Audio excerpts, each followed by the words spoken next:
प्यारे छात्रों, आप सभी का कुमार क्लासेज वाराणसी के यूट्यूब चैनल पर स्वागत है।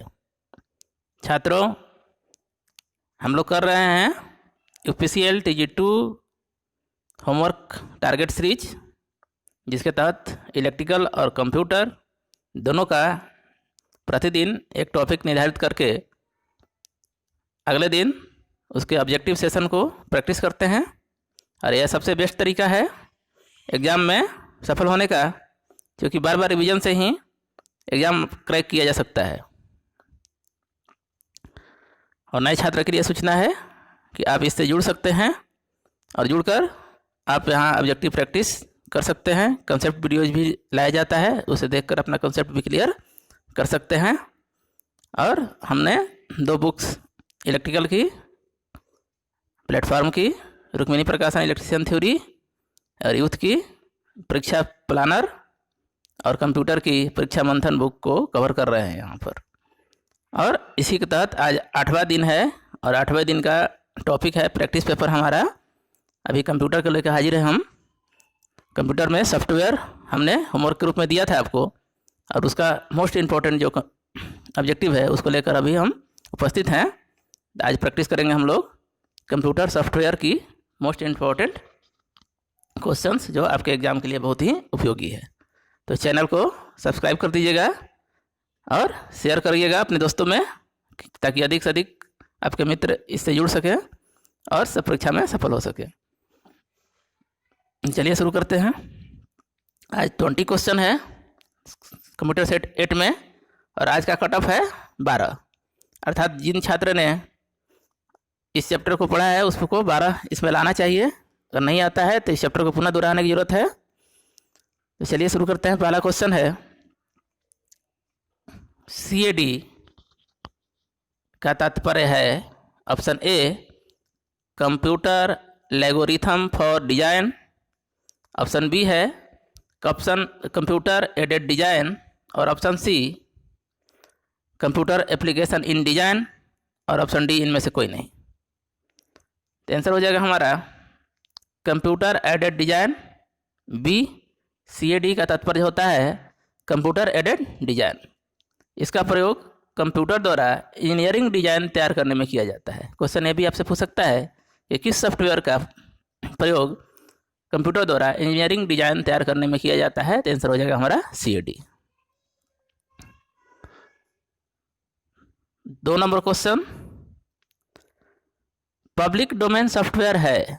ऑप्शन ए पब्लिक द्वारा बनाया गया सॉफ्टवेयर, ऑप्शन बी इंटरनेट पर मुफ्त में उपलब्ध सॉफ्टवेयर, ऑप्शन सी सरकारी सॉफ्टवेयर, और ऑप्शन डी माइक्रोसॉफ्ट सॉफ्टवेयर। तो क्या होगा हमारा आंसर? बी, इंटरनेट पर मुफ्त में उपलब्ध सॉफ्टवेयर। ऐसे सॉफ्टवेयर जो सभी के लिए उपलब्ध होते हैं इंटरनेट डोमेन पर फ्री में, वो क्या कहलाता है? पब्लिक डोमेन सॉफ्टवेयर कहलाता है।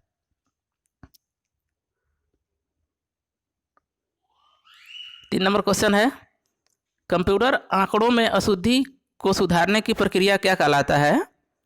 बैक प्रोसेस ऑप्शन ए है, option B forward process, option C debugging, और ऑप्शन डी इनमें से कोई नहीं।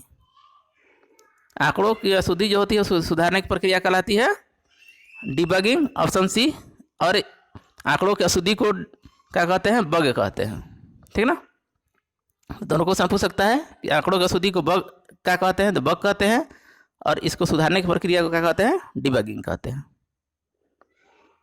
4 नंबर क्वेश्चन है, सॉफ्टवेयर बग को ठीक करने के लिए एक प्रोग्राम क्या कहलाता है? देखिए, पिछला क्वेश्चन था प्रक्रिया पूछा था, प्रोसेस, तो उसको डिबगिंग कह रहे थे। यहाँ कह रहा है कि सॉफ्टवेयर बग को ठीक करने के लिए एक प्रोग्राम की जरूरत होती है, उस प्रोग्राम को क्या कहते हैं?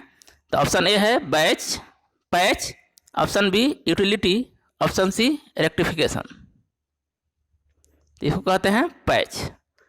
प्रक्रिया को डिबगिंग कहते हैं, जबकि उस सॉफ्टवेयर को पैच कहा जाता है। यहाँ कंफ्यूज मत होइएगा, ध्यान रखिएगा एग्जाम में।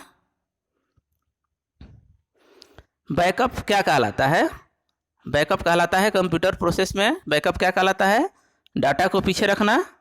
ऑप्शन बी है मूल स्रोत से अलग डाटा को कॉपी कर सुरक्षित रखना। ऑप्शन सी है प्रोग्राम को सेव रखना। तो मूल स्रोत से अलग डाटा को कॉपी करना, कॉपी करके सुरक्षित रखना ही क्या कहलाता है? बैकअप कहलाता है। कंप्यूटर के मेमोरी डिस्क के क्षतिग्रस्त हो जाने पर डाटा नहीं नष्ट हो, इसलिए क्या कहते हैं? डाटा को कंप्यूटर से मेमोरी से अलग करके संग्रहित करके सुरक्षित रखा जाता है। यह क्या कहलाता है? बैकअप कहलाता है। ऑप्शन सी 6 नंबर क्वेश्चन, उपयोगकर्ता एक ऐसे निर्धारित कार्य कर सकता है कि कंप्यूटर कौन सा प्रोग्राम उपलब्ध है। यानी जो कंप्यूटर प्रयोग कर रहा है उसको कैसे मालूम चलेगा कि इस पर कौन कौन सा प्रोग्राम उपलब्ध है? ऑप्शन ए हार्ड डिस्क की प्रॉपर्टी देखकर, बूटिंग के दौरान प्रोग्राम सूची देखकर, ऑप्शन सी डिस्क की फाइलें देखकर, इनमें से कोई नहीं। तो ऑप्शन बी आंसर हो जाएगा, बूटिंग के दौरान प्रोग्राम की सूची देखकर। 7 नंबर क्वेश्चन है, एमएस वर्ड उदाहरण है ऑपरेटिंग सिस्टम का? Option A, option B processing software का, ऑप्शन सी एप्लीकेशन सॉफ्टवेयर का, ऑप्शन डी हार्डवेयर का। तो है सी आंसर होगा एप्लीकेशन सॉफ्टवेयर का। नेक्स्ट क्वेश्चन है 8 नंबर क्वेश्चन, सी भाषा या लैंग्वेज सी भी लिखा हुआ रहेगा, है कौन सी भाषा है? भाषा सी या लैंग्वेज सी कौन सी भाषा है? निम्न स्तरीय भाषा, इंग्लिश में लो लेवल लैंग्वेज लिखा रहेगा, option B high level language या उच्च स्तरीय भाषा, ऑप्शन सी मशीन स्तर भाषा। आंसर होगा बी, ये उच्च स्तरीय भाषा है यानी हाई लेवल लैंग्वेज है। ये बहुत इंपॉर्टेंट क्वेश्चन है, याद रखिएगा।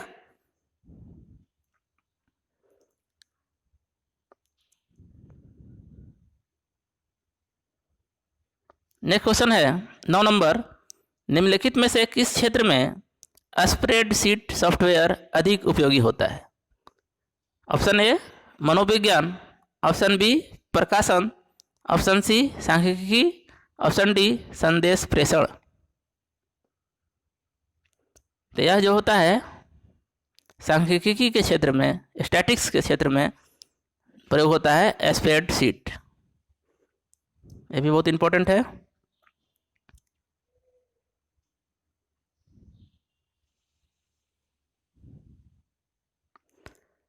देखिए एक क्वेश्चन है 10 नंबर, किसका प्रयोग स्क्रीन पर प्रदर्शित हुए चित्र को आइकन भी बोला जाता है के द्वारा कंप्यूटर सिस्टम को कमांडो नहीं कमांड होगा, यहाँ मिसप्रिंट हो गया है, इसको कमांड पढ़िएगा, कमांड भेजने के लिए किया जाता है। कमांड मतलब उसको ऑर्डर। तो ऑप्शन ए हो जाएगा graphical user interface GUI, option B application program, option C command interface, option D system interface. तो आंसर होगा A graphical user interface GUI। और GUI बहुत इंपॉर्टेंट है, इसका फुल फॉर्म भी पूछता है, याद रखिएगा इसको। किसी चित्र को कंप्यूटर सिस्टम में कमांड भेजने के लिए किया जाता है जो प्रोग्राम, उसे कहते हैं हम ग्राफिकल यूजर इंटरफेस अर्थात GUI। ऑप्शन 11 क्वेश्चन नंबर 11 है, वह अनुदेश आसानी से समझा जा सकता है, उसे क्या कहते हैं? User friendly, information, word processing या आइकॉन।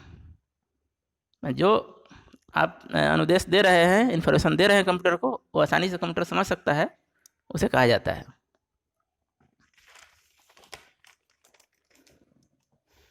यूजर फ्रेंडली कहा जाता है, ऑप्शन ए।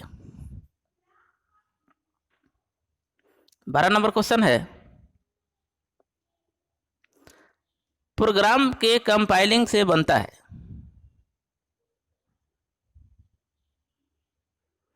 प्रोग्राम में के कंपाइलिंग से क्या बनता है? Option A program specification, option B algorithm, option C executable program, option D subroutine. तो एग्जीक्यूटेबल प्रोग्राम बनता है। 13 नंबर क्वेश्चन है, लिनक्स किस किस्म का सॉफ्टवेयर है? Option A shareware, option B commercial, option C priority, option D open source. तो क्या है? ओपन सोर्स है। लिनक्स क्या है? ओपन सोर्स सॉफ्टवेयर है।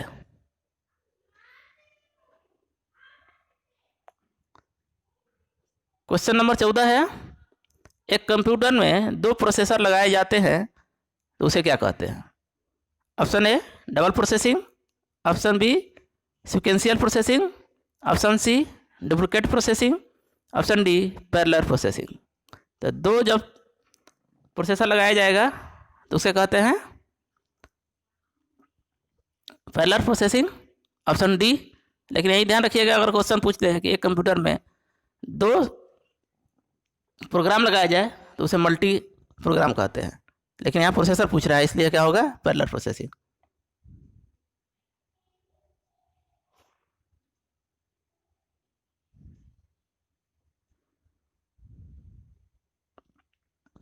पंद्रह नंबर क्वेश्चन है, कंपाइलर है माने कंपाइलर क्या है? ऑप्शन ए ऐसा प्रोग्राम जो असेंबली भाषा में लिखित प्रोग्राम हो। अब ऐसा प्रोग्राम जो असेंबली भाषा में लिखित प्रोग्राम को मशीनी भाषा में परिवर्तित करता है। ऑप्शन बी है एक ऐसा प्रोग्राम जो उच्च स्तरीय भाषा में लिखित प्रोग्राम को मशीनी भाषा में परिवर्तित करता है कि मशीनी। ऑप्शन सी है मशीनी भाषा में लिखित प्रोग्राम को परिवर्तित करता है। तो आंसर हो जाएगा बी। कंपाइलर उसे कहते हैं एक ऐसा प्रोग्राम है जो उच्च स्तरीय यानी हाई लेवल लैंग्वेज को रिटेल लैंग्वेज लिखित प्रोग्राम को मशीनी भाषा में परिवर्तित करता है। ऑप्शन बी एक ऐसा प्रोग्राम जो उच्च स्तरीय भाषा में लिखित प्रोग्राम को मशीनी भाषा में परिवर्तित करता है, एक कंपाइलर कहलाता है।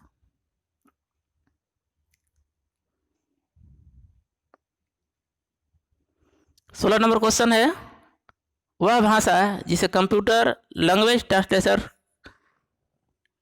के बिना समझता है। जो इसमें छूट गया है याद रखिएगा, यहाँ पर क्या होगा? वह भाषा जिसे कंप्यूटर लैंग्वेज ट्रांसलेटर के बिना, जोड़ लीजिएगा इसमें, बिना समझता है। वह भाषा जिसे कंप्यूटर लैंग्वेज ट्रांसलेटर के बिना समझता है। अगर कंप्यूटर में लैंग्वेज ट्रांसलेटर नहीं प्रोग्राम है फिर भी वो समझ लेता है, वो कौन सी भाषा कहलाती है?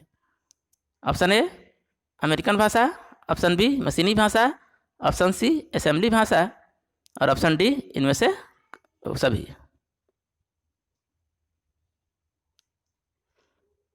तो ऑप्शन आंसर हो जाएगा बी मशीनी भाषा। मशीनी भाषा को चाहे भी क्वेश्चन पूछ सकता है कि मशीनी भाषा को किस ट्रांसलेटर्स के द्वारा परिवर्तित किया जाता है, तो उसके लिए कोई ज़रूरत नहीं होती है।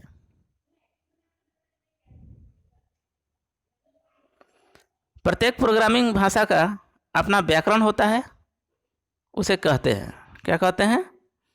जैसे देखते होंगे आप कंप्यूटर जब चलाते हैं तो कोई स्पेलिंग मिस्टेक होता है तो उसके नीचे रेड कलर से अंडरलाइन हो जाता है, यानी ये स्पेलिंग गलत है, उसे कहते हैं हम व्याकरण, उस कंप्यूटर का व्याकरण कहते हैं। तो यह कौन सा रूल दर्शाता है?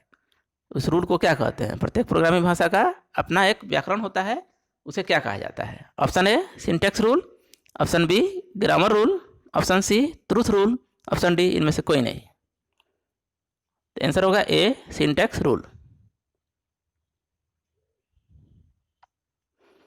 18 नंबर क्वेश्चन है, वह सॉफ्टवेयर जो हार्डवेयर की जगह प्रयोग किया जाता है, यानी ऐसा सॉफ्टवेयर जो हार्डवेयर के बदले प्रयोग किया जाता है उसे कहते हैं firmware, option B surveyor, option C दोनों, ऑप्शन डी इनमें से कोई नहीं। उसे कहते हैं firmware, option A. 19 number question है, फाइल तथा फोल्डर के प्रबंधन के लिए निर्मित सॉफ्टवेयर कहलाता है file master, file manager, file accelerator, option D file multiple, इसको कहते हैं फाइल मैनेजर। ऑप्शन बी है टैली एक प्रोग्राम है। टैली भारत के किस क्षेत्र में प्रयोग होने वाला लोकप्रिय सॉफ्टवेयर है? यानी ये सॉफ्टवेयर है टैली जो भारत में बहुत लोकप्रिय है, ये किस क्षेत्र में प्रयोग किया जाता है? ऑप्शन ए मेडिकल के क्षेत्र में, ऑप्शन बी अकाउंटिंग के क्षेत्र में, ऑप्शन सी मल्टीमीडिया के क्षेत्र में, ऑप्शन डी गेम यानी खेल के क्षेत्र में। तो आंसर हो जाएगा अकाउंटिंग के क्षेत्र में बी। तो इस तरह आप जितना भी कट ऑफ पाए होंगे वीडियो में कमेंट करिए, और जिसका कट ऑफ नहीं पूरा है इस चैप्टर को पुनः दोहराएं। और ये सभी क्वेश्चन महत्वपूर्ण है, इतना क्वेश्चन जरूर याद कर लें, आपके PCL 2 में इन्हीं प्रश्नों में से पूछे जाएंगे। इतना विश्वास करिए, मेहनत रख करिए, सफलता मिलेगी। और चैनल को लाइक सब्सक्राइब शेयर करिए। और पुनः कुछ समय बाद मैं इलेक्ट्रिकल का भी वीडियो अपलोड करूँगा, उसे आप ज़रूर देखें, प्रैक्टिस करें।